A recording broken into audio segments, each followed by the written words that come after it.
যুবকেরা ইব্রাহিম নবীকে আগুনে ফেলতে লেগেছে। এমন সময় আগুন তৈরি করেছে, এই বিশাল গিরামলে আগুন। এই যে মাঠ দেখছো এটা ছোট, এরকম 100টা মাঠ এক জায়গায় করলে যত বড় জায়গা হবে, এত বিশাল এলাকা নিয়ে ইব্রাহিম নবীকে আগুন তৈরি করে ফেলার জন্য চেষ্টা করেছে। যে জায়গাটা আমি নিজে চোখে দেখে এসেছি, ইরাকের ব্যাবিলনে রয়েছে। এই যুবকেরা ওই জায়গায় ইব্রাহিম আলাইহিস সালামকে আগুনে ফেলবে বলে নমরুদ আগুন তৈরি করেছে। 1 মাসের অধিক ধরে কাঠ জড়ো করেছে। ওই আগুনের তাপমাত্রা এত বেড়ে গেছে, ওই আগুনের কাছে ইব্রাহিম নবীকে ফেলতে যে নিয়ে যাবে, ওই নিয়ে যাবার মতো আর কাউকে পাওয়া যাচ্ছে না। এত তাপ হয়ে গেছে যে কাছে যে ফেলতে তো লোক লাগবে, আগুনের তাপে লোক যেতে পারছে না। কাফেরা নওজওয়ানেরা ইব্রাহিম আলাইহিস সালামের কথাটা একটু বলেনি। কি গো অসুবিধা হচ্ছে ভাইরা? একটু বলি নাকি? হাত তুলে বলুন, শুনতে চাইছেন তো না দোয়া করে দেবো? এ নওজওয়ানেরা, আব্বাজান হযরত ইব্রাহিম আলাইহিস সালামকে হযরত জিবরাইল যখন বলেছিল, ও ভাই ইব্রাহিম আপনাকে কিছু সাহায্য করতে হবে, কি বলে? এই নমরুদ আপনাকে এক্ষুনি আগুনে ফেলে দেবে। ইব্রাহিম আলাইহিস সালাম যে বিশাল আগুন চোখের সামনে দেখতে লেগেছে, এই আগুনে এক্ষুনি ছুঁড়ে ফেলা হবে, এই রকম একটা কঠিন টাইমে আমাদের আব্বাজান ইব্রাহিম সাল্লাম কি বলেছিলে? এ জালিম, এ হযরত জিবরাইল সাল্লাম, এ হযরত জিবরাইল আলাইহিস সালাম, না না না, আপনার কোনো সাহায্য লাগবে না। আপনি নিখুঁত টাইমে আপনি আমাকে ডিস্টার্ব করবেন না, আপনি চলে যান। এটা আমার আল্লাহ আমাকে পরীক্ষা নিচ্ছে। আমি যে বলেছিলাম ইব্রাহিম আল্লাহকে ভালোবাসি, এই আল্লাহ পাক আমার প্রেমের পরীক্ষা নিতে লেগেছে। আমার আল্লাহ তো তিনি, যিনি ইচ্ছা করলে এই নমরুদের আগুনের মধ্যে আমাকে বাঁচাতে পারে। আর তিনি যদি নমরুদের আগুনে ফেলে আমাকে খুশি হয়, আমি আমার আল্লাহকে এত ভালোবাসি, নমরুদের আগুনে একবার নয়, আবার যদি জান দেয়, আবার যদি ফেলে, আমি আমার আল্লাহর খুশির জন্য 1000 বার পুড়তে রাজি আছি। আরো জোরে বলুন সুবহান।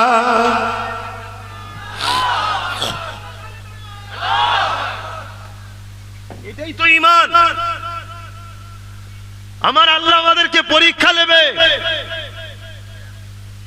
ভালো যে বাসি বলছি আল্লাহকে, এর পরীক্ষা নেবে না? নেবে না। কাউকে গরিব বানিয়ে পরীক্ষা নেবে? গরিবের উচিত এ কথা বলা, আল্লাহ যদি আমাকে না খাইয়ে খুশি হয়, আমি আমার আল্লাহকে এত ভালোবাসি, আমি হারাম খাবো না, কারো পা চেটে খাবো না, কারো মোড়া মুরগির বিরিয়ানিও খেতে যাব না। আমি আমার আল্লাহর খুশির জন্য না খেয়ে থাকবো। আল্লাহ যাতে রাজি, আমিও তাতে রাজি। জোরে বলুন সুবহানাল্লাহ। মালিক বিন দিনার রাস্তায় শরাব খেয়ে পড়ে থাকতো। ওয়াজ করছে, এক যুবক উঠে দাঁড়িয়ে পড়েছে, জিজ্ঞেস করছে, হুজুর একটা সময় আমরা ছোট ছিলাম, আপনি তখন জন ছিলেন, আপনাকে দেখেছি রাস্তায় মদ খেয়ে পড়ে থাকতেন। আজ আপনি মেম্বারে উঠে ওয়াজ করছেন, কোটি কোটি লোক আপনার ফ্যান ফলোয়ার্স হয়েছে, হুজুর এই পরিবর্তনটা হলো কি করে? আল্লাহর ওলি মালিক বিন দিনার তিনি বলতে লেগেছে, শোনো বাবা, একটু শুনবে? এটা বলে দিই, বিছখানে এসে যখন গেছে, শোনো, যুবকদের শোনা দরকার। শোনো বাবারা, একদিন রোজার মাস, 27শে রোজা, কদরের রাত্রিরে মদ কিনেছি, লোকের সামনে খেতে লজ্জা লাগছিল, তাই ঘরে নিয়ে এসছি খাবো বলে। রোজার মাসের 27 তারিখ, আবার কোন পথে ছিল? কিন্তু আজকে তিনি কোন পথে গেছে? মালিক বিন দিনার নৌকো করে পার হচ্ছে। মজুম মানুষ তো, পকেটে পয়সা নেই। মাঝি বলছে পয়সা দাও, তিনি বলছেন বাবা পয়সা তো নেই বাবা, উপারে যাব, উঠে পড়েছি। মাঝি ধরে নিয়ে নদীতে ফেলে দেবে বলে চাংতলা করে তুলেছে। মাঝি যখন নদীর নৌকার কাছাকাছি গেছে, কেনায় ফেলবে, দেখতে লেগছে হাজার হাজার মাছ একটা করে সোনার মুদ্রা মুখে করে নিয়ে পানিতে ভেসে উঠেছে। জোরে বলুন সুবহানাল্লাহ। মাঝি হুজুরকে নেভিয়ে দিয়ে কদম ধরে কাঁদছে, হুজুর আমার ভুল হয়ে গেছে, আপনি চিনতে পারিনি। যে ব্যক্তিটা একদিন মদ খেয়ে রাস্তায় পড়ে থাকতো, তওবা করে আল্লাহ তাকে কত বড় বলি করেছে, নদীর মাছও তার বিপদে মুখে মুদ্রা নিয়ে দাঁড়িয়ে যায়। জোরে বলুন সুবহানাল্লাহ। বলছিলাম মালিক বিন দিনার বলছে, শোনো বাবা যুবকেরা, আমি 27 তারিখে লাইলাতুল কদরের রাতে শরাব কিনেলে ঘরে গেছি খাবো বলে টেবিলের ওপরে রেখেছি। আমার একটা ছোট্ট কন্যা ছিল, লাফালাফি করতে গিয়ে টেবিলে ধাক্কা দিয়েছে আর মদের বোতলটা পড়ে গিয়ে কাঁচের বোতল ভেঙে গেছে। মদ খাওয়া হয় না, বাচ্চাকে রাগমুখ করেছি, বাচ্চা বোঝে না, হাসতে হাসতে চলে গেছে। আমি ঘুমিয়ে পড়েছি, ওই রাতে মদ খাওয়া হলো না। একটা বছর পার হয়ে গেল, আবার ওই 27 তারিখ কদরের রাত্রিরে মদ কিনে নিয়ে ঘরে গেছি খাবো বলে, আর টেবিলের উপরে রাখার পরেই মনে পড়ে গেছে গত বছরে আমার মেয়ে টেবিলে ধাক্কা দিয়ে মদটাকে ফেলে দিয়েছিল। চোখ দিয়ে পানি বেরিয়ে গেল, কেন আজ আমার মেয়েটা বেঁচে নাই। শুনছো, যদি থাকতো আজও হয়তো বাচ্চাটা ধাক্কা দিত, মদের বোতলটা পড়ে যেত। এই যে মেয়েটা বেঁচে নাই, মদের বোতল পড়ে গিয়েছিল, এই দুঃখে চোখ দিয়ে পানি এসে গেল। আমি মালিক ওই দিন আর মদ না খেয়ে ঘুমিয়ে পড়লাম। যখনই ঘুমিয়ে পড়েছি, মন দিয়ে শোনো যুবক, কাউকে কাউকে আল্লাহ খাস রহমত দ্বারা হিদায়েত করে, কিন্তু ওই হিদায়েতটা কায়নাতের জন্য শিক্ষার কারণ রয়ে যায়। এ থেকে শিক্ষা তোমাকে আমাকে নিতে হবে। ওই রাত্রে যখন ঘুমিয়ে পড়েছি, আমি দেখতে লেগেছি বিশাল এক অজগর সাপ আমার পিছনে ধাওয়া করেছে আমাকে খাবে বলে। আমি তখন এই সাপের তারায় ছুটতে লেগেছি। কিছু দূর ছুটার পরে এক বয়স্ক দুর্বল জীর্ণ সুগা একটা বয়স্ক লোককে দেখতে পেলাম। তাকে বললাম, ভাই আমায় বাঁচান, এই সাপ আমাকে খেয়ে ফেলবে। তিনি বলতে লেগেছে, মালিক তুমি তো আমায় খেতে দেও না, আমি বড় রুগা দুর্বল হয়ে গেছি, কমজোর হয়ে গেছি, এই বিশাল সাপের সঙ্গে লড়াই করার আমার ক্ষমতা নাই, তবে তুমি এই দিকে চলে যাও। আমি ছুটে সামনের দিকে যেতে লাগলাম। এক বিশাল পাহাড় দেখলাম, পাহাড়ের উপরে উঠলাম, সাপ কিন্তু পিছনে ছুটছে। পাহাড়ের ওই দিকে দেখলাম বিশাল আগুন রয়েছে, বিশাল আগুন। ওই পথচারী মানুষ বলেছিল উঠে গিয়ে ডান দিকে চলে যাবে। আমি ডান দিকে চলে গেলাম। যাওয়ার পরে দেখলাম বিশাল সুন্দর বাগিচা, যেটা আমার জ্ঞান কল্পনা করতে পারেনি। এত সুন্দর একটা বাগিচা দেখলাম, সেখানে হাজারো বাচ্চারা খেলাধুলা করছে। গেটে এক দারোয়ান রয়েছে। আমি তিনাকে বললাম যে আমাকে বাঁচান, গেটটা খুলুন, সাপ আমাকে তাড়া করেছে। দারোয়ান বলল বাচ্চাদের লক্ষ্য করে, কেউ কি ইনাকে চেনো? কেউ কি ইনাকে চেনো? আমি অবাক হয়ে দেখলাম আমার ছোট্ট মেয়েটা ওর মধ্যে ছিল। ছুটে এসে দারোয়ানকে বলল, ইনি আমার বাবা হন, আব্বা হন। জোরে বলুন সুবহানাল্লাহ। গেট খুলে দেওয়া হলো। আমার মেয়ে আমার হাতটা ধরলো, ডান হাত দিয়ে ধরে আমাকে গেটের মধ্যে ঢুকাবে কি, সাপটা এসে হাজির হয়ে গেল। আমার ওইটুখানি মেয়ে যে সাপকে দেখে আমি এত ছুটছিলাম, বাঁ হাত দিয়ে তাকে আঘাত করলো, সাপটা অদৃশ্য গায়েব হয়ে গেল। জোরে বলুন সুবহানাল্লাহ। মেয়ে আমাকে বলতে লাগলো, বাবা এই সাপটা কে জানেন? আর রাস্তার যে বয়স্ক মুরব্বিটা কে জানেন? আর ওই যে পাহাড়ের ভেতরে যে আগুন দেখছেন ওটা কি জানেন? আর যেখানে এখন আপনি আছেন এটা কি জানেন? আমি বললাম, না মা জানি না। বলো মা কি হয়েছে? তখন আমার মেয়ে বলতে লেগেছে, বাবা ওই যে সাপ ওটা হলো আপনার নফস। ওটা কি? নফস, যাকে আপনি দুনিয়ায় খাইয়ে খাইয়ে মোটা করেছেন, যাকে আপনি আল্লাহ বিরোধী কাজ করে নফসকে খুশি করেছেন, শয়তানের তাবেদারি করে গান যাত্রা সারা বেশরিয়াতি কাজ করে আপনি যাকে খুশি করে শক্তিশালী করেছেন, সেটা হলো এই নফস, যে আজকে সাপের আকার নিয়ে আপনাকে তাড়িয়ে তাড়িয়ে জাহান্নামের দিকে নিয়ে যাচ্ছে। আর রাস্তায় যে মুরব্বিটাকে দেখেছেন সেটা হলো আপনার রূহ, যাকে আপনি কখনো খেতে দেন না, অর্থাৎ নামাজ দেন নে, রোজা দেন নে, রুহের খোরাকে কোনো হজ দেন নে, দান খায়রাত করেন নে, দরুদ পড়েন নে, আল্লাহ রাসূলের পক্ষে থাকেন নে। তাই রূহটা আপনার বড় দুর্বল, যেটা মানুষের সুরাতে দাঁড়িয়েছিল, তাই সাপের মোকাবেলা সে করতে পারেনি। ওই যে গর্তটা দেখছেন, ওই আগুন, ওটা ছিল জাহান্নামের, ওখানে নিয়ে যে আপনাকে ফেলতে চাইছে। আর যেটা দেখছেন এটা হলো জান্নাতের একটা বাগিচা। নাবালক বাচ্চারা ইন্তেকাল করলে তাকে আল্লাহ এখানে রাখে। জোরে বলুন সুবহানাল্লাহ, আরো জোরে বলুন সুবহানাল্লাহ। এ যুবক ঘুমটা ভেঙে গেল, উঠে কাঁদতে শুরু করলাম। সকাল হলো, আল্লাহর ওলির দরবারে গিয়ে তওবা করলাম, বায়াত হলাম। সেদিন থেকে আমার আল্লাহ আমাকে ইজ্জত ওয়ালা করলো। আজ মেম্বারে দাঁড়িয়ে তোমার কাছে আলোচনা করছি। যে নবী মদিনা জমিনে আজও তোমার আমার জন্য কাঁদছে, উম্মত সেই নবীর জন্য কি করলাম? সারাটা জীবন যে নবী তোমার আমার জন্য কেঁদেছে, দুল্লাতে যখন দুলেছে তখনও কেঁদেছে। এই যুবকেরা হীরা পাহাড় মধ্যে গুহার মধ্যে গিয়ে কেঁদেছে, গারে সুরের মধ্যে যে কেঁদেছে। নবী আমার দুনিয়া জমিনে যখনই কেঁদেছে, উম্মত তোমার আমার জন্য কেঁদেছে। মনে রেখে দিও, কিয়ামতের দিনে তো নবী তোমার আমার জন্য কাঁদবে। উম্মত হিসাবে সেই নবীর কষ্টের ইসলাম আজ জালিমদের জুলুমের শিকার হয়েছে, আজ জালিমদের মিথ্যাচারের শিকার হয়েছে। আজ ফেসবুকে দেখো, আজ মিডিয়াতে দেখো, আজ সন্ত্রাসবাদী নেতাদের মুখে দেখো ইসলামের বিরুদ্ধে মিথ্যাচার করতে লেগেছে। তার একটা ছোট্ট নমুনা বলে দিয়ে যায়। এই উত্তর 24 পরগনার ভাটপাড়াতে অর্জুন সিং বলে একটা বিজেপি নেতা বলছে ইসলামে নাকি রেপ করাটা কোনো অন্যায় নয়। এ যুবক, তোমার ধর্মে রেপ করা ভালো কাজ? কথা বলো, কথা বলো, কথা বলো। তাহলে এত বড় কথা বললো, ওর বিচার হয়েছে? তা তোমরা কি করলে বলো, কি করলে?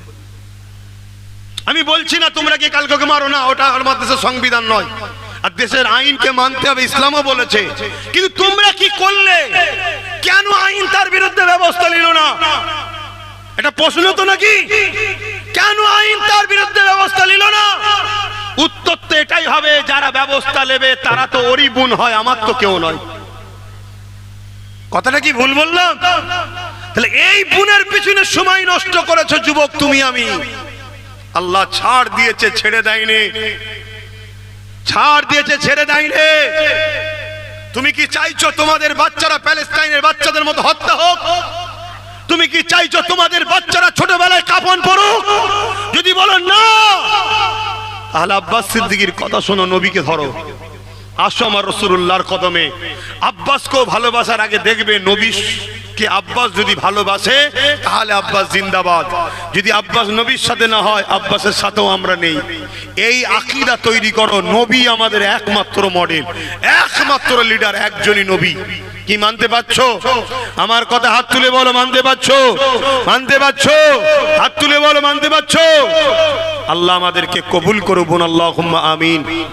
তুমি জানো কত মুসলমান আছে তোমার আমার মধ্যে ঢুকে আছে, যারা অলরেডি ইসলাম ছেড়ে চলে গেছে, সামান্য অর্থের জন্য, পদের জন্য, কোনো নারীর জন্য ইসলাম ছেড়ে দিয়েছে, কিন্তু তোমার আমার ভেতরে ঢুকে বসে আছে। তাকে তুমি আমি মুসলমান মনে করি, কিন্তু সে তোমার আমার ভেতরে থেকে আস্তে আস্তে তোমাকে আমাকেও খারাপ দিকে নিয়ে যেতে চাইছে। তুমি কি একবারও ভাববে না এখনই তোমার বুকে একটা ব্যথা হতে পারে, এই ব্যথাতে তোমার মৃত্যুটা হয়ে যেতে পারে। এতগুলো মানুষ এসেছে, সবাই যে যা করে ফিরে চলে যেতে পারে, আমার নাও যাওয়া হতে পারে। এ যুবক, তোমারও না হয় যাওয়া হতে পারে। কাল যদি তুমি আমি ঘরে গিয়ে ঘুমোই, কাল সূর্য উঠবে, তুমি আমি না উঠতে পারি। এই তো জিন্দেগি তোমার আমার, এই নিঃশ্বাসের কোনো বিশ্বাস নাই। এ যুবক, কবরের জমিনে তোমাকে আমাকে তো দিয়ে আসবে। ওই কবরের জমিনে তুমি আমি কি জবাবটা দেবো বলো? যখন তোমার মসজিদ ভাঙছে তখন তুমি মেলাতে ব্যস্ত, যখন তোমার মাদ্রাসাকে সন্ত্রাসবাদী শিক্ষা বলা হচ্ছে তখন তুমি জালিম নেতার মিছিলে ব্যস্ত, যখন তোমার কোরআনের ওপরে আঘাত দেওয়া হচ্ছে, কোরআন শেষ হয়ে যাবে, আমার উন্নতি শেষ হয়ে যাবে না, এই রকম সন্ত্রাসীমূলক কথাবার্তা যখন তোমার সমাজে বলা হচ্ছে, এ যুবক, তখন তুমি সেই জালিমের ঝান্ডা ধরে ঘুরে বেড়াচ্ছ। মনে রেখে দিও, আল্লাহ ছাড় দিয়েছে, ছেড়ে দেয়নি। কবরের জমিনে তোমাকে আমাকে যেতে হবে, আল্লাহ পাক কিন্তু জবাব নেবে। আর তুমি যদি মনে করো মৃত্যুর পরে সব শেষ হয়ে যাবে, কবর বলে কিছু না, তাহলে মুসলমান তুমি কে বললে? কেন মুসলমান তো সে যে বিশ্বাস করে আমানতু বিল্লাহি ওয়া মালাইকাতিহি ওয়া কুতুবিহি ওয়া রাসূলিহি ওয়াল ইয়াউমিল আখির ওয়াল কদরি খাইরিহি ওয়া শাররিহি মিনাল্লাহি তাআলা ওয়াল বাসি বাদাল মউত। যে বিশ্বাস করে মৃত্যুর পরে আবার উঠানো হবে, ময়দানে মাশর বলে আছে, বিচার ওই দিনে আল্লাহ নেবে, তোমার যৌবনের হিসাব নেবে। আল্লাহ তোমাকে দুটো হাত দিয়েছে, এই হাতের হিসাব নেবে। আল্লাহ তোমাকে দুটো পা দিয়েছে, এই পায়ের হিসাব নেবে। আল্লাহ জবানে কথা দিয়েছে, এই জবানের হিসাব নেবে। আল্লাহ চোখে রোশনি দিয়েছে, দেখতে দিয়েছে, এর হিসাব নেবে।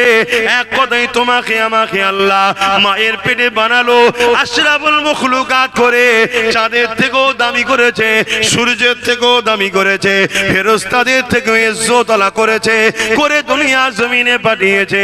বান্দারে যা, এই দুনিয়া জমিনে তুই কারবার করবি, ব্যবসা করবি, সংসার করবি, আত্মীয়তা করবি, সব কিছু করবি, কিন্তু একটা কথা মাথায় রেখে, মান আহাব্বা লিল্লাহ ওয়া আবগাদা লিল্লাহ ওয়া আতা লিল্লাহ ওয়া মানআ লিল্লাহ ফাকাদ ইসতাগমাল ঈমান। এ বান্দারে, ভালোবাসবি আমার জন্য, দুশমনি করবি আমার জন্য, আত্মীয়তা করবি আমার জন্য, বিচ্ছেদ হবে আমার জন্য, তবেই তুই প্রকৃত ঈমানদার হবি। তোর জন্য আমি আল্লাহ চিরশান্তির জান্নাত দেব।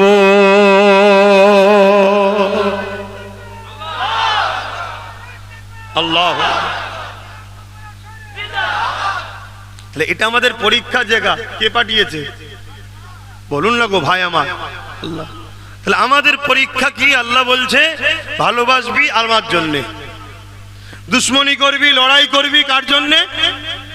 কারোর সঙ্গে আত্মীয়তা করবি কার জন্যে? কারোর সঙ্গে বিচ্ছেদ হবি কার জন্যে? তারাই হলো প্রকৃত ঈমানদার, তারাই ঈমানের স্বাদ পায়। আমরা কি এটা করছি? বলুন, আমরা কি এটা করছি? এ নওজওয়ানেরা, আল্লাহ দিয়ে হাত নিয়ে, এই হাত আল্লাহ কেন দিল? আমাকে আপনাকে তো ভাবতে হবে। এই হাত আল্লাহ দিয়েছে বান্দারে, আমার দিনের হিফাজত করবি, আমার দিনের খিদমত করবি, গরিবকে সাহায্য করবি, মা বাপের খিদমত করবি, বান্দা নিজের প্রয়োজনের কাজ করবি, বান্দারে হালাল ইনকাম করবি, বান্দা গরিবকে সেবা করবি। এ আমার বান্দারে, এই হাত দিয়ে আমি আল্লাহ আমার কাছে তোর যা প্রয়োজন চাইবি, এই হাত দিয়ে কোরআন ধরবি, এই হাত দিয়ে আলেমদের সঙ্গে মুসাফা করবি। ওরে আমার বান্দা বান্দিরে, এই হাত আমি আল্লাহ দিয়েছি, এই হাত ইসলামের পক্ষে ঝান্ডাকে ধরবে। যে ঝান্ডাতে ইসলাম বিদ্বেষী আছে, যে ঝান্ডাতে কোরআনের বিদ্বেষী আছে, যে ঝান্ডাতে মুসলমানের খুন রয়েছে, যে ঝান্ডাতে আল্লাহর ঘরকে মিটাবার লক্ষ্য আছে, ওই ঝান্ডা বান্দা ধরবি না। কিন্তু আজকে দুঃখের বিষয়, এই হাতে আমরা মসজিদ বানাচ্ছি না, যারা বানায় তাদেরও সাথ দিচ্ছি না, কিন্তু যারা মসজিদকে মিটাতে চাইছে, এই হাতে তাদের আমরা সাথ দিচ্ছি। এ যুবক মনে রেখে দিও, এই জমিনের উপরে ফেরাউন ছিল, মিশরের বিশাল রাজা, তার রাজত্ব ছিল বিশাল, বিশাল অহংকার, বিশাল গর্ব, সে দুনিয়ার কাউকে পওরা করতো না, কিন্তু আমার আল্লাহ তাকে ছাড় দিয়েছিল, ছেড়ে কিন্তু দেয়নি। আজ আল্লাহ তাকে ধরেছে, সেই মিশরের পিরামিডে দাঁত কেলিয়ে পড়ে রয়েছে, তার রুহের উপরে আযাব হতে লেগেছে। এই পৃথিবীর রাজা ছিল নমরুদ। এই নমরুদ অনেক অত্যাচার করেছে, এই নমরুদ অনেক মানুষের উপরে জুলুম করেছে। এই নমরুদের মোকাবেলায় হযরত আব্বা জান ইব্রাহিম আলাইহিস সালামকে আল্লাহ পাঠালে। ইব্রাহিম নবী নমরুদের বিরোধী করতে লাগলো, নমরুদের অন্যায়ের বিরুদ্ধে বলতে লাগলো, নমরুদের স্বৈরাচারের বিরুদ্ধে বলতে লাগলো, নমরুদের মিথ্যাচারের বিরুদ্ধে বলতে লাগলো, নমরুদের দুর্নীতির বিরুদ্ধে বলতে লাগলো। ইব্রাহিম আলাইহিস সালামের উপরে এমন করে নমরুদ রেগে গিয়ে বিশাল আগুনের কুণ্ডি তৈরি করে ওই আগুনেতে নিক্ষেপ করে দিতে লেগেছে। এই ইব্রাহিমের সন্তানেরা, তোমরা ইব্রাহিম নবীর সন্তান, আমি তুমি সবাই ইব্রাহিম নবীর সন্তান, বলো আল্লাহু আকবার। আমরা খুশি না খুশি নয়? আমরা নবীর একটা সন্তান, কিন্তু কিছু তো বাপের খসলত থাকা দরকার। এটা জানবে আল্লাহর পরীক্ষা। কি গো বলতে পারবে না? লোভে পড়ে যাওনি আমার কম, লোভে পাপ, পাপে মৃত্যু। আজ আম্মা জান খাতুনে জান্নাত, আমার মাইকের আওয়াজ কি আমার মায়েরা শুনছে? শুনতে পাবে তো? আমার মায়েরা একটু শোনেন এবারে। আপনাদের উদ্দেশ্যে বলছি, মারে খাতুনে জান্নাতের সঙ্গে যদি জান্নাতে যেতে চাও, স্বামীকে খুশি রেখো। স্বামীর সংসারে আল্লাহ যদি ডাল ভাত খাওয়ায়, মনে রেখে দিও খাওয়াবার মালিক স্বামী নয় আল্লাহ। অতি খুশি আলহামদুলিল্লাহ বলো, তবেই তো তুমি জান্নাতে যাবে। মা, খাতুনে জান্নাতের আখলাক কেমন ছিল একটা বলবো, বলো তোমরা বলো, শুনবে? হযরতে খাতুনে জান্নাত ফাতেমা জাহরা রাদিয়াল্লাহু তাআলা আনহা একদিন মওলা আলী খাতুনে জান্নাতকে বলছেন, এ নবীর কলিজা টুকরি ফাতেমা, আহা দোনো জাহানের সুলতানের বেটি আপনি, আল্লাহ নবী আপনাকে আমার হাতে দিয়েছে, কিন্তু যতদিন সংসার করলাম কোনোদিন আপনার পেট ভরে খাওয়াতে আমি পারলাম না। হযরতে খাতুনে জান্নাত খুশিয়ে বলছেন, এ আমার প্রাণের স্বামী, আমি তো আপনার উপরে কখনো অভিযোগ দিইনি, আমি সাক্ষী দিচ্ছি আপনার আমার শ্রেষ্ঠ স্বামী। জোরে বলুন সুবহানাল্লাহ। আল্লাহ নবী বলেছেন, পৃথিবীতে ওই পুরুষটাই শ্রেষ্ঠ যাকে তার স্ত্রী বলে আপনি ভালো। অন্য কোনো জায়গায় সার্টিফিকেট নিলে হবে না, স্ত্রী যদি সার্টিফিকেট দেয়, এই জায়গায় সার্টিফিকেট পাওয়া আল্লাহু আকবার খুব বিশাল ব্যাপার। কি এই জায়গায় সার্টিফিকেট পাওয়া খুব বিরাট ব্যাপার। তা যাই হোক, হযরতে খাতুনে জান্নাত মাওলা আলী একদিন বলছেন যে ফাতেমা, কয়েকদিন হয়ে গেল ঘরে কিছু খাওয়া হয়নি। শুনছো কি বলছি? এখানে কে আছে কার বাড়িতে আজকে দুপুরে খাওয়া হয়নি? আছে একজন হাত তুলে বলবেন যে আমার বাড়িতে দুপুরে আজকে খাবার ছিল না, অভাব আছে? নেই। কে খাওয়ায় আপনাদের ঘরে? সরকার না আল্লাহ? জোরে বলে, জোরে বলে। তাহলে সরকারের লোক, সরকারের যখন জালিম ছেঁচড়া নেতাগুলো বলে যে আমরা দিই, জুতোর বাড়ি মারেন না কেন? জুতো খুলে চাপাং চাপাং করে দেবেন, জান উয়ার কোথায় গেলে ভাষা খুঁজে পাসনি, আমরা দিই। হ্যাঁ, খাবার মালিক কে? জোরে বলেন কে? আল্লাহ। সবাইকে আল্লাহ খাওয়ায়। কথা বুঝে আসছে? আমার কথা কি খারাপ লাগলো নাকি? হ্যাঁ। আর যখন চুপ থাকবেন মানে ওই কথাটা মেনে নিচ্ছেন আপনি, ওই কথাটা আপনি মেনে নিচ্ছেন, তার মানে কত দিক দিয়ে আমাদেরকে বেঈমান বানাবার প্ল্যান চলছে জানেন? তো ওই সময়ে খাতুনে জান্নাতকে মাওলা আলী বলতে লেগেছে, যদি আপনি বলেন আপনার আব্বার কাছে যাব, অর্থাৎ শ্বশুরের কাছে, কেন আমার রসুলের অনেক ধনী সাহাবা ছিলেন, অনেক নজরানা দেয়, যদি কিছু পাই নিয়ে আসলে কমসে কম হাসান হোসেনও তো কয়েকদিন খাইন, একটু খাওয়া হবে। আহ মা, কোন সংসারের কথা বলছি শোনেন আম্মা, আজ আপনাদের কারো সংসার কি কোনো মায়ের এত গরিবী আছে? আহারে, কুল কায়নাত যাদের ওসিলাই খাচ্ছে। তা হযরতে মাওলা আলীকে খাতুনে জান্নাত বললেন, যান আব্বার কাছে যান, যে দেখেন। হযরতে আলী চলে আসলেন, দীর্ঘক্ষণ আমার নবীর কাছে বসে আছে, কিছু পেলেন না, মনটা মরা করে ঘরে যাচ্ছে। ঘরের বাইরে থেকে সালাম দিতে হয়। জীবনে কোনোদিন স্ত্রীকে সালাম দিয়েছেন? কাদের কাদের বিয়ে হয়ে গেছে হাত তোলেন। যাদের যাদের বিয়ে হয়ে গেছে হাত তুলবেন, থাকতে হাত তুলবেন না, যদি ফটো যদি ভেতরে চলে যায় একবার কপালে বিপদ আছে। কাদের কাদের বিয়ে হয়ে গেছে? আমিও হাত তুলেছি, দেখছেন না? না, আমার দিকে তো অনেক কটা ক্যামেরা, বিপদ হয়ে যাবে। বলেন কার কার বিয়ে গেছে? হাত না বান। একজনকেও হাত তুলে বলেন বিবিকে সালাম দিয়েছেন? বাহ, মাশাআল্লাহ, যারা দিয়েছো খুব সৌভাগ্যবান তোমরা। বিবি যদি যতই মিজাজি হোক, ঘন ঘন সালাম দেবেন, ঘন ঘন সালাম দেবেন। তার মানে কি আল্লাহ তোমার উপরে শান্তি দিক, রহমত দিক। আল্লাহ তোমাকে শান্তিতে দিক, রহমত রাখো। তা তোমার সালাম যদি একবার কবুল হয়ে যায়, ও বিবি ভালো হবে না? হবে না? আর মা বোনেদের বলছি, স্বামী যদি বদমাইশ হয়, ঝগড়া না করে ঘন ঘন সালাম দাও, আসসালামু আলাইকুম ওয়া রাহমাতুল্লাহি ওয়া বারাকাতুহু। তার মানে কি আল্লাহ শান্তি, রহমত, বরকত আপনারও বর্ষিত হোক। কোন স্বামীর উপরে যদি আল্লাহর রহমত, শান্তি বর্ষিত হয়, সে স্বামী ভালো হবে না, মানে আল্লাহর ওলি হয়ে যাবে। কি এজন্য সালাম দেবেন ঘন ঘন। আমাদের তো সালাম বন্ধ হয়ে গেছে। তা আমার রসুল পাক সাল্লাল্লাহু আলাইহি ওয়াসাল্লামের সাহাবী হযরতে আলী হুজুর ঘরের বাইরে থেকে খাতুনে জান্নাতকে সালাম দিচ্ছে। হযরতে খাতুনে জান্নাত সালামের উত্তর দিয়েছে, দরজা কিন্তু খোলেনি, খিড়কি দিয়ে দেখছে আমার স্বামীর হালতটা কি। নবীর বেটি তো, ওলিরা যদি গায়েবের খবর আল্লাহর দয়াতে জানতে পারে, তাকু ফিরাসাতাল মুমিনি ফা ইন্নাহু ইয়ানজুরু বিনুরিল্লাহ, আল্লাহ তার মাহবুব বান্দাদের কিছু কিছু জিনিস দেখিয়ে থাকে, তো নবীর বেটিকেও আল্লাহ জানিয়েছে কি, তাই তিনি দরজা না খুলে জানালা খুলেছে, খুলে দেখছে আমার স্বামীর হাল কি, দেখছে হাত খালি মন খারাপ। আল্লাহ নবীর কলিজার টুকরিয়া কি শিক্ষা দিয়েছে নবী বেটিকে। বলতে লেগেছে, আমার প্রাণের স্বামী আপনার মন খারাপ কেন? বলছে, আমার রসুলের কাছে গেলাম কিছু পেলাম না। আহা, তুমি বড় সুখী আছো, খোদার তো হাসান হোসাইন আছে। হযরতে খাতুনে জান্নাত বলছে, আপনি মুখে হাসেন, শুকরিয়া আদায় করেন, ঘরের ভেতরে আসেন, আগে শুকরিয়া আদায় করেন। বলছে কিসের জন্য? আল্লাহ পাক জিহালে রেখেছে, এর জন্যই শুকরিয়া আদায় করতে হয়। বলুন আলহামদুলিল্লাহ। আমি ফাতেমাও শুকরিয়া আদায় করছি, কিসের জন্য? হযরতে খাতুনে জান্নাত বলছে, খাবার হয়তো আপনি আনেন নে, কিন্তু আল্লাহ স্বামীটাকে তো ঘরে পাঠিয়েছে। বলুন সুবহানাল্লাহ। কি কত স্বামী আছে রাস্তায় টেনশনে টেনশনে যায়, কিচ্ছু জানি না, সামনে ঈদে আমাকে এত টাকার গড়ি এই দিতে হবে, হাই দিতে হবে, টেনশনে টেনশনে রাস্তায় যে অ্যাক্সিডেন্ট করে ওরা এই তো গেল, তো এবার কি হবে? তা হযরতে খাতুনে জান্নাত বলছে যে আপনি এসেছেন, এটাই আলহামদুলিল্লাহ। আল্লাহ নবীর বেটি খাতুনে জান্নাত কি বলেছিলেন?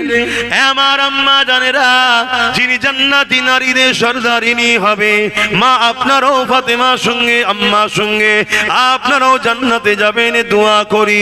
কিন্তু মা মনে রাখতে হবে, হযরতে খাতুনে জান্নাতের আদর্শ কি ছিল? হযরতে ফাতেমা জাহরা রাদিয়াল্লাহু তাআলা আনহা বলেছিলেন, আমার প্রাণের স্বামী, আপনি তো জানেন আল্লাহ পাক শুকরকারী সাথেও আছে, সবরকারীদের সাথেও আছে। অর্থাৎ আল্লাহ খাওয়ালে, সুস্থ ভালো রাখলে আলহামদুলিল্লাহ বলবো, এই শুকরকারীদের সঙ্গে আল্লাহ আছে।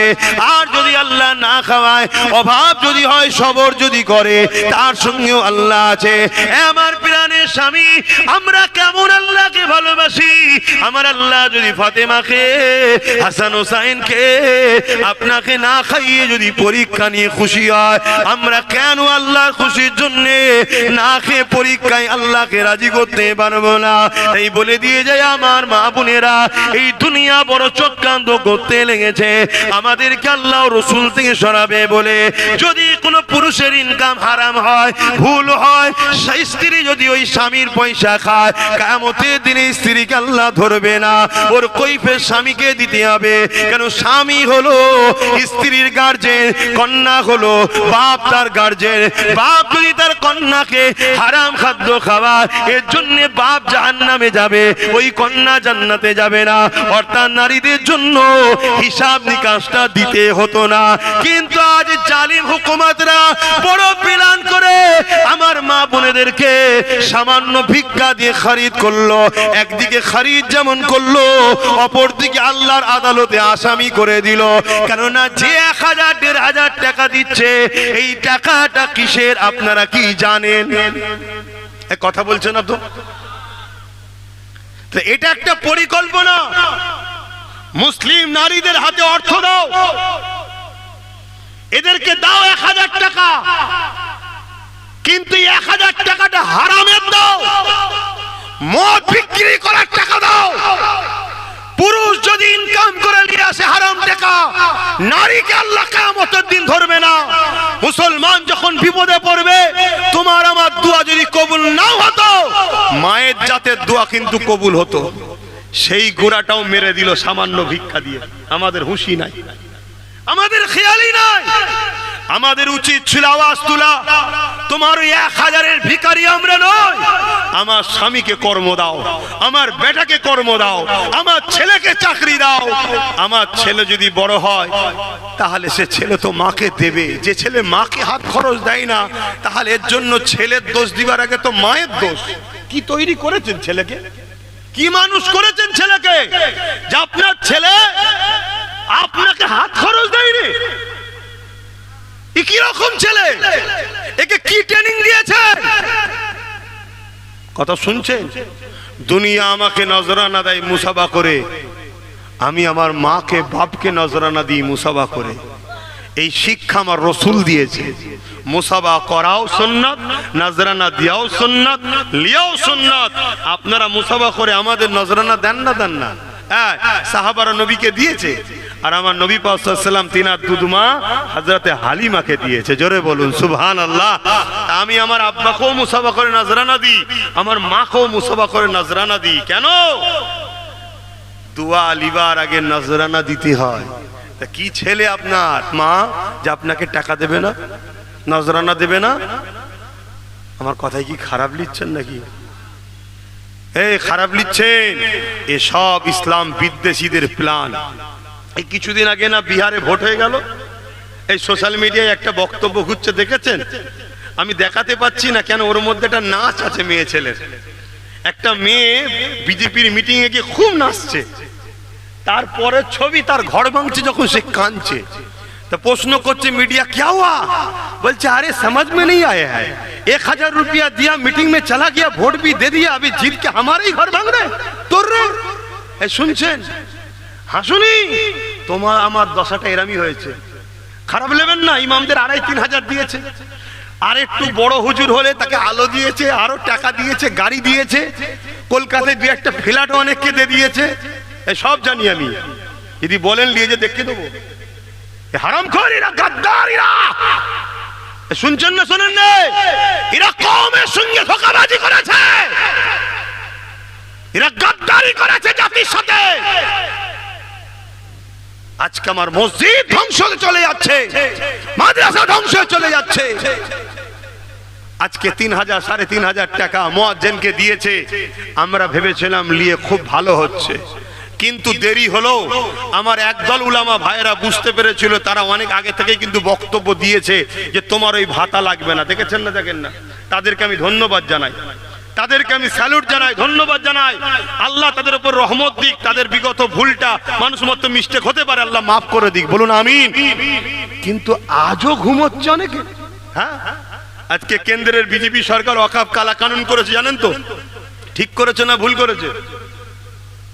কেন্দ্রের সরকার যে 2025 ওয়াকফ কালা কানুন করে মসজিদ মাদ্রাসাকে নিয়ে দিতে চাইছে, এটা ঠিক করেছে না ভুল করেছে? জোরে বলুন। তো সেই আইনটাকে রাজ্য সরকার সাপোর্ট করে দিল, ঠিক করছে না ভুল করছে? এবার কি হবে? যে বলেছিল আমি থাকতে হতে দেবো না, হ্যান করবো না, ত্যান করবো না, কত বড় বিশ্বাসঘাতক তাহলে রাজ্য সরকার। তাহলে এর দেখিয়েছে এক, আর চিবাচ্ছে এখন আর এক। এবারে আমার একটা কথা আপনারা হয়তো শুনেছেন, আমার একটা বক্তব্য আছে, আমি নাকি বলেছি টিএমসি কে ভোট দিয়া হারাম। শুনেছেন? কারা কারা শুনেছেন একটু হাত তুলে দেখান। শুনেছেন? পুরোটা শুনেছেন না কাটাটা? পুরোটা শুনবেন না? কারা কারা পুরোটা শুনতে চান একটু হাত তুলে দেখান। শুনতে চান? ঠিক বলছেন, বলবো তো? হাত না বান, এটা একটু জানা দরকার। কেন এটা মুনাফিকরা ছড়াচ্ছে, মিথ্যা মিথ্যা করে কেটে কাটিং করে ছড়াচ্ছে, অরিজিনালটা জানা দরকার। আচ্ছা, এইটা কি নবীর মেম্বার তো নাকি? এখানে আমার বাপের কথা চলবে না নবীর কথা চলবে? এটা নবীর কথা চলবে। তা নবীর দিনের যদি কেউ বিরুদ্ধে হয়, তার বিরুদ্ধে নবী কি বলেছে সেটা বলা দরকার আছে না? না, একটু বলুন বলুন বলুন। আচ্ছা, কি গো ঠান্ডায় ঠান্ডা হয়ে গেল নাকি? কি করব বলেন? এদের একটু চট দিতে পারতো, একটু ওপরে দেয় না। তাহলে একটু বলি আমি অ্যাকচুয়ালি কি বলেছি। হ্যাঁ, অসুবিধা হচ্ছে? সালাম পড়িয়ে দোয়া করে দেবো? আচ্ছা লেন, দোয়াই করে দিচ্ছি, সালাম পড়ি। হ্যাঁ,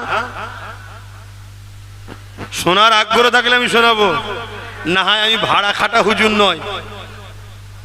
ওই আপনাকে নিয়ে এসেছিলাম, এখন টাইম শেষ হয়নি, ভাড়া খাটা হুজুর আমি নাই। তো দাওয়াত লি যদি কপারে হাত ভুলো, অহংকার নেই, অম্মা বিনিয়ামতি রব্বিকা ফাহাদ্দিস, তো দাওয়াতটা লিয়েছি কপালে হাত ভুলো। তুই ভালোবাসিস এসেছি, হ্যাঁ টাইম দিয়েছি, এইখান থেকে এই সময় করবো, ভাল লাগলে করবো, না ভাল লাগে করবো না, কথা শেষ। তুই তো আমার ভাই হোস, কথা বলবি মানে? কথা খারাপ লাগছে নাকি? অহংকারী মনে হচ্ছে? না, এটা ভালোবাসার দাবি, এটা ভালোবাসার দাবি। তোকে অনেকদিন ধরে খুঁজছি, দেখতে পাইনি কেন? আছিস তো লাইনে না কট লাইনে চলে গেছিস? আচ্ছা, ওকে অনেকদিন দেখছি। ওই দিন মসজিদে নামাজও পড়লাম, ওর ভাইকে দেখলাম, জিজ্ঞেস করলাম, কথা বুঝাস? আমাদের সব তো আপনারা আমার দাদা হুজুরের বাচ্চা, তাই তো নাকি? সব দাদা হুজুরের বাচ্চা। আল্লাহ কবুল করে বলুন আল্লাহুম্মা আমিন। একবার দরুদ শরীফ আল্লাহুম্মা সাল্লি আলা। লড়ার মতো পাইনি ফুকায় তো।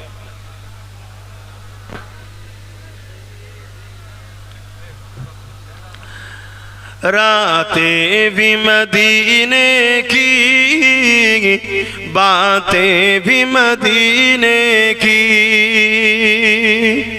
रातें भी मदीने की, बातें भी मदीने की, जीने में जीना है, क्या बात है जीने की। आरो जोरे बोलो।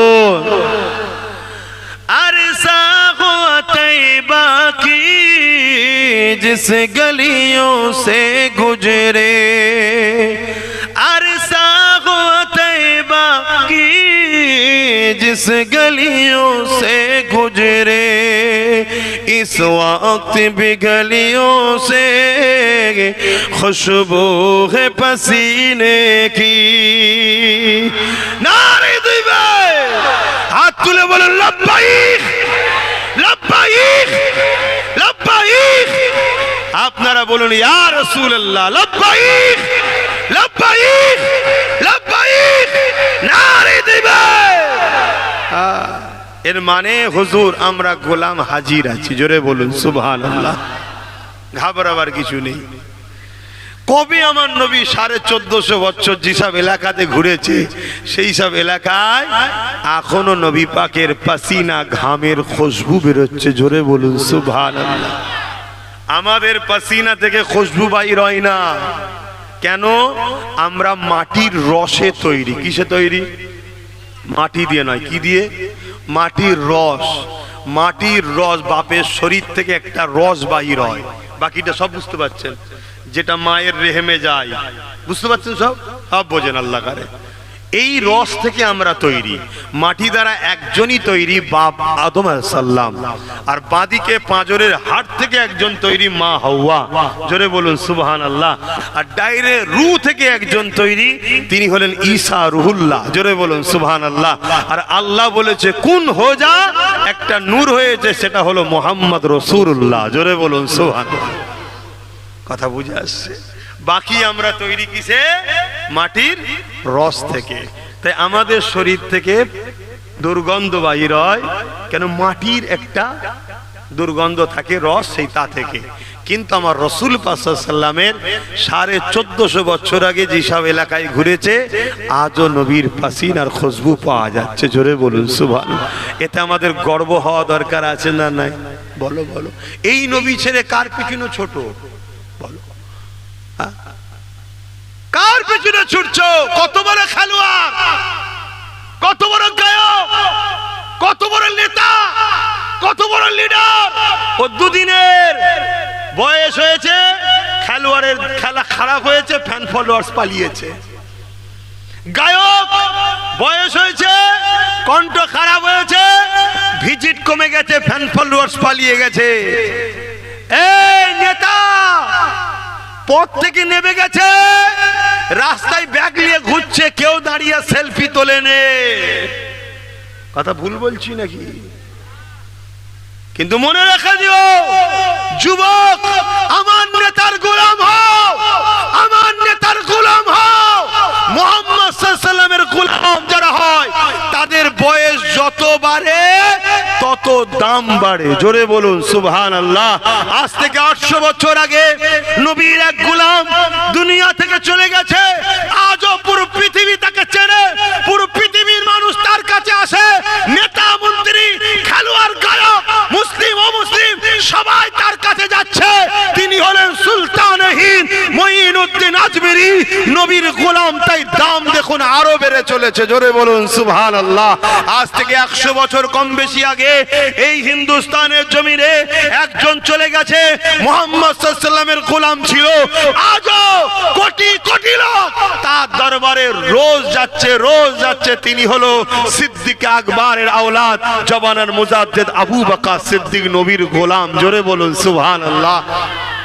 যুবক নবীর গোলাম হও, নবীর গোলাম হও। আর নবীর গোলাম কখনো জালিম হতে পারে না, জালিমের সাথী হতে। জুলুমটা সব থেকে মারাত্মক জিনিস। পৃথিবীতে দুই শ্রেণীর লোকের পাপ শাস্তি দুনিয়াতেও হয়, আখেরাতেও হয়।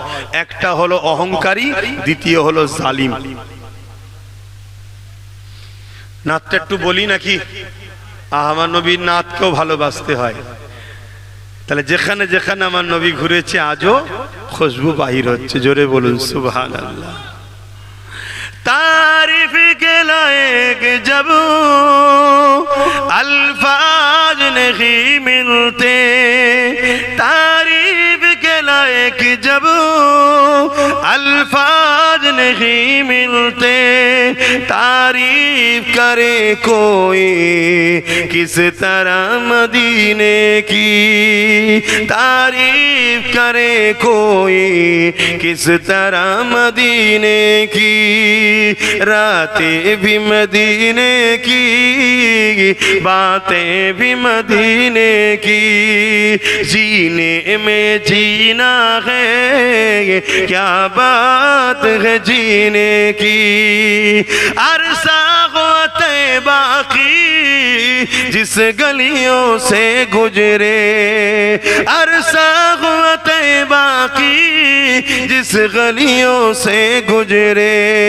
इस वक्त भी गलियों से खुशबू है पसीने की, इस वक्त भी गलियों से खुशबू है पसीने की, रातें भी मदीने की, बातें भी मदीने की, वो अपनी निगाहों से दीवाना बनाते हैं।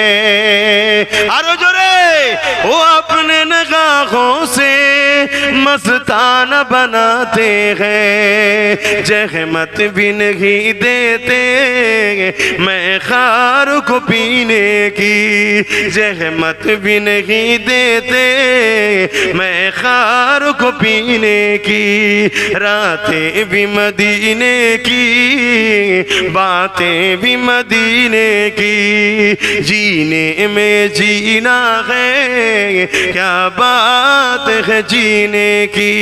अल्लाहुम्मा सल्ली अला वला आले सय्यदना।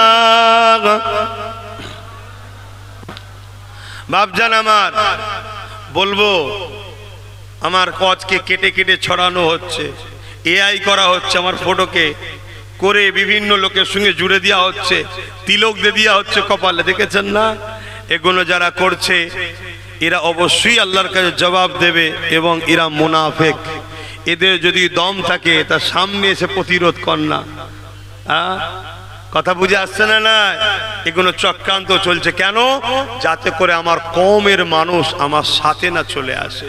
কেন এই কওম যদি আমার সাথে চলে আসে, আচ্ছা আচ্ছা ফেরাউনের সমস্যা হবে। কথা শুনছেন তো নাকি? এ কওমকে আমি জাগাবো, এ কওমকে আমি বুঝাবো। যেমন জাগাতে গিয়ে আমি এ কওমকে শুনিয়েছি যে রসুল বলছে কেউ যদি জুলুম করে, রসুল কি বলছে? আমার উলামা ভাইরা রয়েছে, মিশকাত শরীফের হাদিস, কেউ যদি জালিম হয় জুলুম করে, শুনছেন মৌলানা ভাইরা? কেউ যদি জালিম হয় জুলুম করে, রসুল বলছে কেউ যদি জালিম হয় জুলুম করে, জানার পরও তুমি যদি তার সাথ দাও, তুমি ইসলাম থেকে বেরিয়ে যাবে। শুনছো তো? এই কথাটা জাতিকে জানাতে হবে না? হবে না? এক কথা বলো, এই জাতি কি চাও ইসলাম থেকে বেরিয়ে যেতে? তাহলে এই জাতিকে জানানো দরকার তো। কিন্তু অনেকেই তোমাকে জুলুমের সাথে, তাদের সাথে ডাকছে না, ডাকে না। তাহলে এই কথা যখনই বলে দেবো, এ কওম নামাজ হয়তো কাজা করেছে, রোজা হয়তো কাজা করেছে, গান হয়তো শুনেছে, কিন্তু মোহাম্মদ রসুলের যখন ব্যাপার আসে এ কওম তখন কিন্তু সংগঠিত ঐক্য নবীর ডাকে সাড়া দেয় না, দেয় না। এটাই হলো জালিমদের ভয়। তাই আমার আজকে কাটিং করছে, কেটে ছড়িয়েছে। আব্বাস সিদ্দিকী দেখো বলছে টিএমসি কে ভোট দেওয়া হারাম, আর আরেকজন মুরব্বির বক্তব্য দিয়েছে, সে বলছে দেওয়া যায়। তা কাটটা মানবো? এটা একটু বিস্তারিত জানা দরকার আছে তো, হ্যাঁ? কারণ ইমানের মামলা, আমি আবার বলছি, গুনাহ যদি করে ফেলো আল্লাহর কাছে কাঁদলে তওবা কবুল করবে, মাফ করে দেবে। যদি মাফ নাও হয়, গুনাহ করার জন্য জাহান্নামে গিয়ে যা গুনাহ করেছো ততদিনের শাস্তি মিটে যাওয়ার পর ঈমান থাকার জন্য জান্নাতে যাবেই। জোরে বলুন সুবহানাল্লাহ। আর ঈমান যদি চলে যায়, কথা বল, তাহলে এই জন্য সজাগ করা দরকার আছে না নাই? কারা কারা শুনতে চান আরো একবার সাক্ষী দেন। কথা ঠিক বলছেন তো? হাত নামান। কিন্তু অনেকে হয়তো এই সুযোগে ভেতরে ভেতরে হাত নাও তুলে থাকতে পারে, তাই আমি একটু সালাম পড়িয়ে যদি কারো শুনতে অসুবিধে থাকে ওই সুযোগে তাদেরকে একটু বাইপাস করে দিতে চাইছি। যারা শুনতে চান সালামের পরে বসবেন, তাদেরকে আমি শোনাবো। কারণ জোর করে কখনো ধর্ম হয় না, এটা অন্য ধর্ম নয়। আজকে দেখছেন না পিটাচ্ছে কেমন, বল বল বল, এটা ওই সব ধর্ম নয় যে জোর করে একে 47 দিয়ে বলবো আল্লাহকে মানবি বল, নাই মেরে দেবো। ও যদি বলে মানি, হয়ে যাবে মুসলমান, হয়ে যাবে। না না, এখান থেকে আল্লাহকে মানা, নবীকে মানা, এর নাম হলো ঈমান। আসো একটু সালামটা দিয়ে নি, ইয়া নবী সালাম।